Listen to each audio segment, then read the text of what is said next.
Hi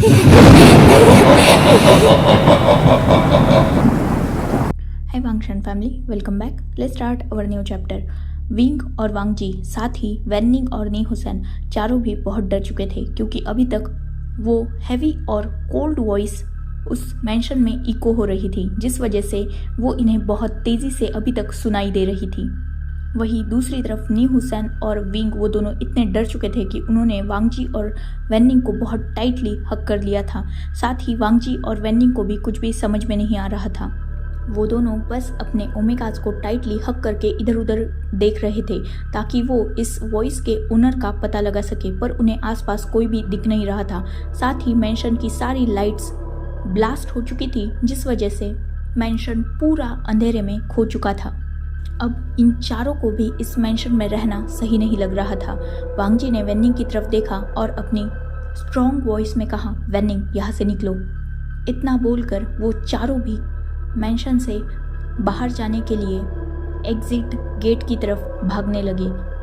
wing ने वांग जी के हाथ को टाइटली पकड़ के रखा था, वहीं दूसरी तरफ वेन्निंग ने भी नी हुसैन के हाथ को टाइटली पकड़ के रखा था और वो चारों भी मेंशन के मेन गेट की तरफ भाग रहे थे ताकि वो गेट ओपन करके बाहर की तरफ जा सके। वेन्निंग और नी हुसैन आगे थे, इसलिए उन्होंने मेंशन के डोर पर हाथ रखा और उसे ओपन करने की कोशिश की।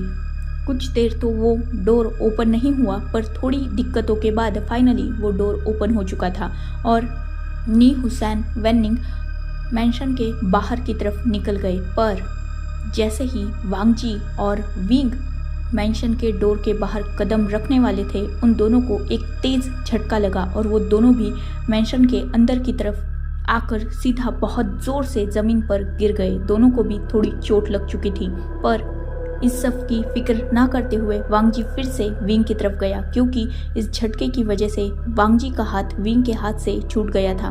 वांग जी विंग के पास गया और उसने विंग को उठाने की कोशिश की। फाइनली विंग कुछ देर बाद अपने पैरों पर खड़ा हो गया क्योंकि विंग को बहुत ज़ोर से लग गई थी। वांग जी ने जैसे तैसे करके विंग को खड़ा किया और वो मेंशन के बाहर जाने की कोशिश फिर से करने लगा, पर वो दोनों भी पता नहीं क्यों मेंशन के बाहर जा ही नहीं पा रहे थे। कोई इनविजिबल फोर्स उन दोनों को मेंशन से बाहर जाने के लिए अलाउ नहीं कर रही थी। जब भी वो दोनों मेंशन से बाहर कदम रखने की कोशिश करते, कोई इनविजिबल फोर्स उन्हें बहुत ज़ोर से मेंशन के अंदर धकेल रही थी।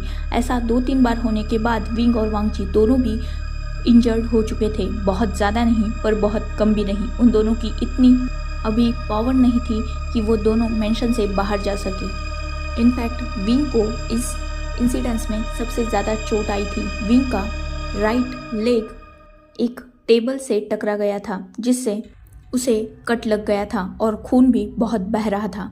वहीं बाहर की तरफ नी हुसैन और वेन्निंग बार बार वांग जी और विंग को बाहर आने के लिए कह रहे थे, पर वो दोनों भी समझ रहे थे कि उन्हें कोई इनविजिबल फोर्स बाहर आने नहीं दे रही। अब ये दोनों अंदर जा नहीं सकते थे क्योंकि हो सकता है कि अगर ये भी ट्रैप हो जाए तो इन सब को बचाने के लिए कोई एक तो होना चाहिए। इसलिए विंग और वांग जी अंदर ही थे, पर वेन्निंग और नी हुसैन अंदर जा नहीं रहे थे। वांग जी ने जैसे ही देखा था कि विंग के पैरों में चोट लगी है, वो बहुत वरीड हो चुका था। वो जैसे तैसे करके विंग की तरफ जाता है और विंग को अपने पास लेने के लिए हाथ आगे बढ़ा ही रहा था, तभी वांग जी को एक इनविजिबल फोर्स बहुत ज़ोर से पीछे की तरफ धकेल देती है, जिससे वांग जी पीछे रखे हुए काउच से बहुत ज़ोर से टकराता है और उसके हैंडल से वांग जी के हेड पर इंजरी हो जाती है। वांग जी तुरंत ही लगभग अनकॉन्शियस होने के स्टेज पर पहुंच चुका था। जैसे ही विंग ने देखा कि वांग जी अनकॉन्शियस है और उसे चोट लगी है, वो जैसे तैसे करके वैसे ही रेंगते हुए वांग जी के पास जाने के लिए स्ट्रगल करने लगता है। कुछ देर के स्ट्रगल के बाद फाइनली विंग वांग जी के पास पहुंच चुका था। पूरे फ्लोर पर खून बिखरा हुआ था क्योंकि ऑब्वियसली विंग के पैरों से हेवी ब्लीडिंग हो रही थी, पर फिर भी विंग अपने प्यार को कैसे क्या दर्द में देख सकता था। उसने अपने दर्द को टोटली इग्नोर कर दिया था और वो वांग जी के पास जाकर उसे अपने करीब लेता है। वो वांग जी के हेड को अपने शोल्डर पर रखता है और उसे वैसे ही दूसरे हाथ से टैप करते हुए उठाने की कोशिश करने लगता है। विंग बहुत ज़्यादा पैनिक हो चुका था। वही नी हुसैन और वेन्निंग बाहर से विंग और वांगजी की ये कंडीशन देख रहे थे, पर वो अब मेंशन में एंटर कर रहे थे तो वो अंदर एंटर हो नहीं पा रहे थे, क्योंकि उन्हें भी एक इनविजिबल फोर्स मेंशन से बाहर की तरफ फेंक रही थी। वही दूसरी तरफ मेंशन के अंदर विंग बहुत ज़्यादा पैनिक हो चुका था, क्योंकि वांगजी अब अनकॉन्शियस हो चुका था। विंग बहुत कोशिश कर रहा था वांगजी को जगाने की, पर वांगजी अपनी आईज ओपन ही नहीं कर रहा था। विंग अब लगभग रोने लगा था। उसकी आंखों में बहुत सारे आंसू थे और उसके हाथों में बेहोश वांगजी। विंग ने वांगजी को धीरे से नीचे सुलाया और वो साइड में टेबल की तरफ खिसकने लगा, क्योंकि टेबल पर पानी रखा हुआ था। विंग ने जैसे तैसे करके उस पानी को अपने पास लिया और वो फिर से खिसकते हुए वांगजी के पास गया। विंग की अभी इतनी ताकत भी नहीं थी कि वो अपने पैर पर खड़ा रह सके, और विंग जानता था कि अगर वो कोशिश भी करे तो उसका एक ही पैर सही सलामत है, दूसरे पैर में ऑलरेडी इंजरी हो चुकी है, इसीलिए वो सही से खड़ा नहीं हो पाएगा। इसीलिए वो वैसे ही खिसकते हुए ही हर चीज़ करने की कोशिश कर रहा था। विंग ने वांगजी के पास पानी लाया और उसके चेहरे पर वो पानी स्प्रेड किया, पर वांगजी होश में आ नहीं रहा था। विंग बहुत ज़्यादा डर गया था। उसने अपने हाथ में जितना भी पानी था वो सारा वांगजी के चेहरे पर मार दिया, जिससे वांगजी थोड़ा थोड़ा होश में आ रहा था। विंग को ये देखकर थोड़ी तसल्ली हुई। उसने वांगजी को बहुत केयरफुली अपने लैप पर लेटा लिया और वो वांगजी को जगाने लगा। वांगजी थोड़ा थोड़ा अपनी कॉन्शियसनेस गेन कर चुका था। वो विंग की तरफ देख रहा था। विंग ने उसके फेस पर जो पानी था उसे अपने हल्के हाथ से पोंछा और वो टीयरी आईज से वांगजी की तरफ देखते हुए बोला, वांगजी क्या तुम ठीक हो? प्लीज उठो ना। वांगजी जो अभी बहुत ज़्यादा कमज़ोर फील कर रहा था, उसने अपने लड़खड़ाते और कांपते हाथों से विंग के फेस पर हाथ रखा और अपनी बहुत लो वॉइस में कहा, चले जाओ यहाँ से चले जाओ। विंग समझ सकता था कि वांगजी को ये 2 वर्ड्स बोलने में भी कितनी मुश्किल हो रही है, पर विंग ऐसा इंसान नहीं था जो अपने प्यार को इतने बड़े खतरे में छोड़कर बाहर भाग जाए। विंग ने वांगजी की तरफ देखा और रोते हुए ही कहा, नहीं प्लीज़ उठने की कोशिश करो, हम बाहर जाएंगे, प्लीज़ उठ जाओ। पर वांगजी वो जानता था कि अभी वो हिलने की तक हालत में नहीं है, और उसमें इतनी भी ताकत नहीं है कि वो अपनी एक उंगली हिला सके, तो वो विंग के साथ बाहर कैसे जाएगा, जबकि विंग खुद इतना इंजर्ड है। वो वांगजी को कैरी तो क्या, उसे सपोर्ट भी नहीं कर सकता। इसीलिए वांगजी ने विंग को अपने पास खींचा और फिर से उसे अपनी लो वॉइस में कहा, चले जाओ यहाँ से। इतना बोलकर वांगजी फिर से अपनी आईज को बंद करने लगा। ये देखकर विंग बहुत ज़्यादा पैनिक हो चुका था। उसने वांगजी को जगाने की कोशिश करते हुए कहा, वांगजी प्लीज़ वांगजी आईज ओपन करो ना, वांगजी प्लीज़। वांगजी अपनी पूरी कोशिश कर रहा था कि वो अपनी आईज ओपन रखे ताकि विंग ज़्यादा पैनिक ना हो। विंग ने जब वांगजी को अपने आप से और अपनी हालत से स्ट्रगल करते हुए देखा, तब उसने भी हार मानना छोड़कर वांगजी को उठने के लिए सपोर्ट करने के बारे में सोचा। उसने सोचा कि अगर वो एक बार मेंशन से बाहर चला जाएगा तो बाहर नी हुसैन तो है ही, वो वांगजी को ठीक कर देगा। यही सोचते हुए विंग ने वांगजी के एक हाथ को अपने शोल्डर पर रखा और अपने दूसरे हाथ को वांगजी के बैक पर रखते हुए विंग ने अपनी फुल स्ट्रेंथ का यूज़ करके वांगजी को जैसे तैसे करके अपने सपोर्ट से खड़ा कर दिया। पर विंग, उसका खुद का लेग बहुत बुरी तरीके से इंजर्ड हो चुका था, पर फिर भी उसने अपने पैर की फिक्र ना करते हुए जैसे तैसे करके खींचते घसीटते वांगजी को फिर से मेंशन के मेन डोर के करीब लाया। अब विंग के सामने सबसे बड़ा टास्क था वांगजी को मेंशन के डोर के बाहर लेके जाना, क्योंकि विंग जानता था कि इससे पहले उन्होंने जब कोशिशें की तब उन दोनों के साथ क्या हुआ। विंग ने एक डीप ब्रीथ ली और सारे गॉड्स को अपने दिल में याद करते हुए प्रेयर करना स्टार्ट कर दिया। साथ ही उसने धीरे धीरे वांगजी को भी अपने सपोर्ट से मेंशन के मेन डोर के बाहर ले जाने की कोशिश की, पर इस बार कुछ अलग हुआ। विंग मेंशन के डोर से बाहर निकल गया, साथ ही उसके पास वांगजी था, इसीलिए वांगजी भी मेंशन के डोर से बाहर निकलने ही वाला था, तभी विंग को अपने ऊपर एक स्ट्रॉन्ग फोर्स फील हुई और विंग बहुत जोर से पीछे की तरफ गिर गया। साथ ही वांगजी भी पीछे जाकर गिरा था, पर इस बार विंग मेंशन के आउटसाइड गिरा था, वही वांगजी मेंशन के इनर साइड में गिरा था। मतलब वांगजी मेंशन के अंदर था और विंग मेंशन के डोर के बाहर था। विंग ने जैसे ही वांगजी को मेंशन के अंदर देखा, वो बहुत ज़्यादा डर गया। उसने बहुत ज़ोर से वांगजी का नाम लिया और वो मेंशन के डोर के अंदर इन करने ही वाला था, तभी नी हुसैन और वेनिंग ने उसे पकड़ लिया। विंग उन दोनों से अपने आप को छुड़वाने की कोशिश कर रहा था और वो वांगजी के पास जाने की कोशिश कर रहा था, पर वो बहुत कमज़ोर था, उसके पैर को भी लगा था, फिर भी वो अपने वांगजी को बचाना चाहता था। इसीलिए वो अंदर की तरफ जाने की कोशिश करने लगा। जैसे तैसे करके वेनिंग और नी हुसैन उसे रोकने की कोशिश तो कर रहे थे, पर कितने देर रोक पाते। कुछ ही देर के स्ट्रगल के बाद विंग ने फाइनली वेनिंग और नी हुसैन को अपने दूर किया और वो मेंशन के अंदर जाने की कोशिश करने लगा, पर इस बार विंग भी मेंशन के डोर के अंदर जा नहीं पा रहा था। साथ ही उसने वांगजी की तरफ नज़र डाली तो विंग हद से ज़्यादा डर चुका था, क्योंकि वांगजी हवा में ऊपर फ्लो कर रहा था। उसकी पूरी बॉडी ब्लैक स्मोक से कवर थी। विंग ये देखकर बहुत ज़्यादा डर चुका था। वो बहुत ज़ोर से वांगजी का नाम लेकर चिल्ला रहा था और वांगजी को बाहर आने के लिए कह रहा था। विंग ये क्लियरली देख सकता था कि वांगजी टोटली अनकॉन्शियस हो चुका है। साथ ही वो ब्लैक स्मोक धीरे धीरे वांगजी को अपने अंदर ले रही है। ये देखकर विंग को बहुत ज़्यादा डर लग रहा था। वो अपने वांगजी को खोने से डर रहा था। वो बार बार वांगजी का नाम चिल्ला रहा था ताकि वांगजी उसे कोई रिस्पॉन्स दे या एटलीस्ट कॉन्शियसनेस तो भी गेन करे, ताकि वो इन हालातों को समझकर कुछ तो एक्ट कर पाए। साथ ही विंग अंदर जाने की भी कोशिश कर रहा था, पर इस बार वो अंदर भी नहीं जा पा रहा था। अचानक एक स्ट्रॉन्ग और कोल्ड वॉइस उस मेंशन में गूंज जाती है। ये वही वॉइस थी जो थोड़ी देर पहले आई थी, उतनी ही हैवी और उतनी ही डार्क। कहा था ना, वो मेरा है, वो सिर्फ मेरा है।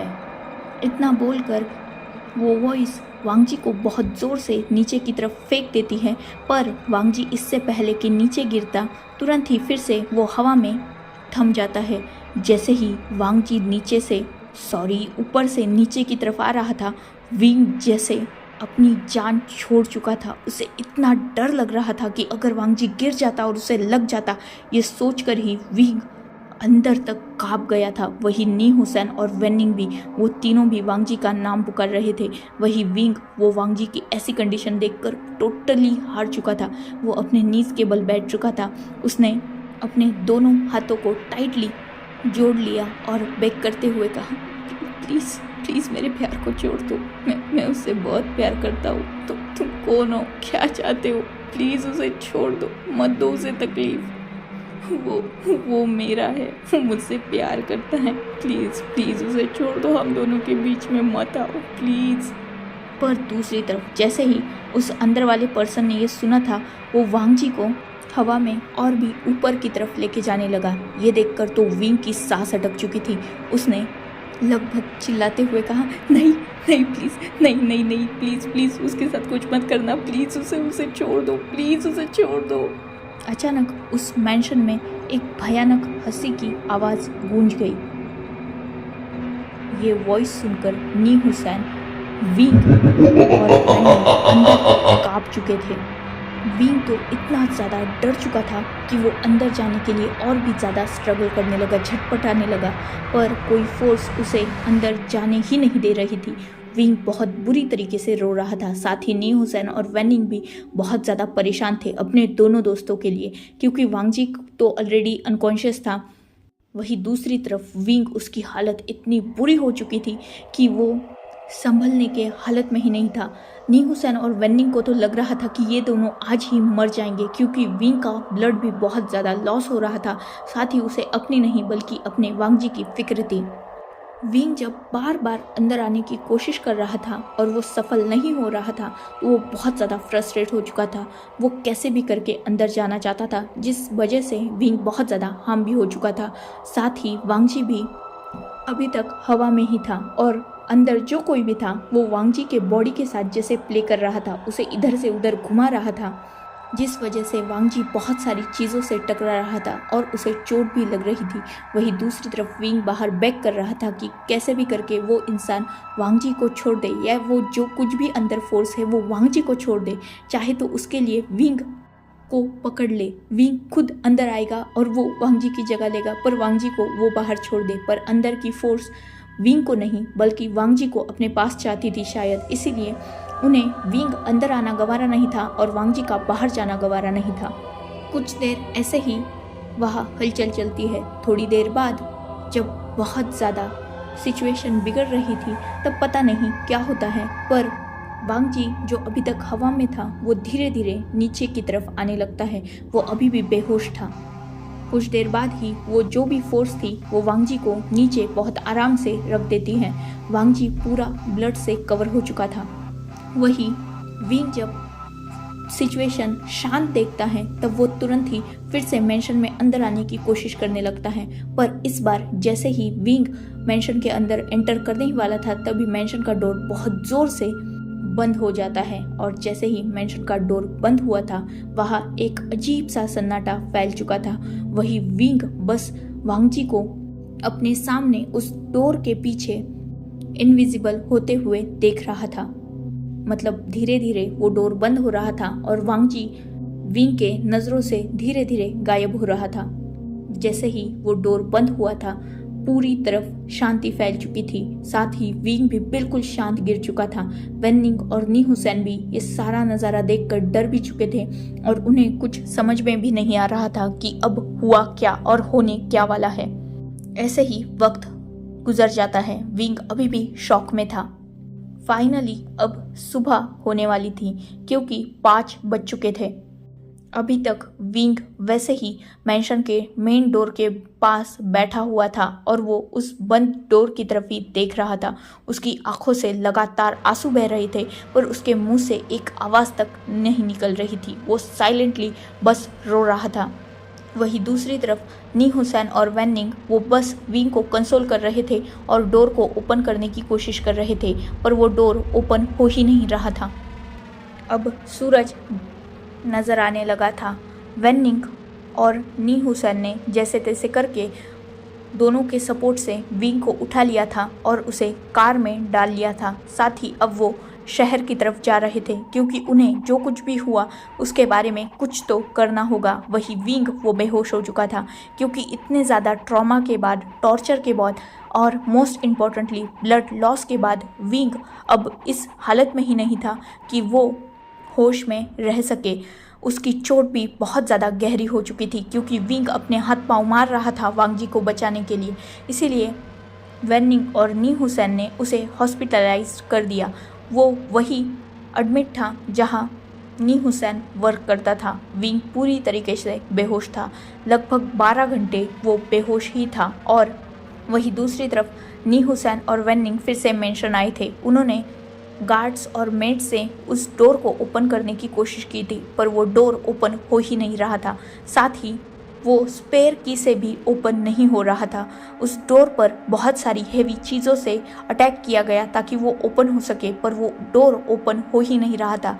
साथ ही मेंशन की कोई भी विंडो, बैक डोर कुछ भी ओपन नहीं हो रहा था। वांग जी की हालत का किसी को भी पता ही नहीं चल रहा था क्योंकि विंडोज़ थ्रू अंदर झांकने के बावजूद भी वांग जी कहीं भी नज़र नहीं आ रहा था। बस चारों तरफ खून नज़र आ रहा था जो वांग जी और विंग का था। सुबह हो चुकी थी और उस मेंशन में विंडोज़ थ्रू सनलाइट जानी चाहिए थी, पर वो सनलाइट भी उस विंडोज़ को आज पार नहीं कर पा रही थी। उस मेंशन में बहुत अजीब सा अंधेरा छाया हुआ था। वेन निंग और नी हुसैन उस वेंचर के अंदर का नज़ारा देखकर बहुत ज़्यादा डर रहे थे। साथ ही उन्हें विंग के लिए भी डर लग रहा था और वांग जी के लिए भी, क्योंकि उनके दोनों दोस्त फिलहाल ज़िंदगी और मौत के बीच लड़ रहे थे।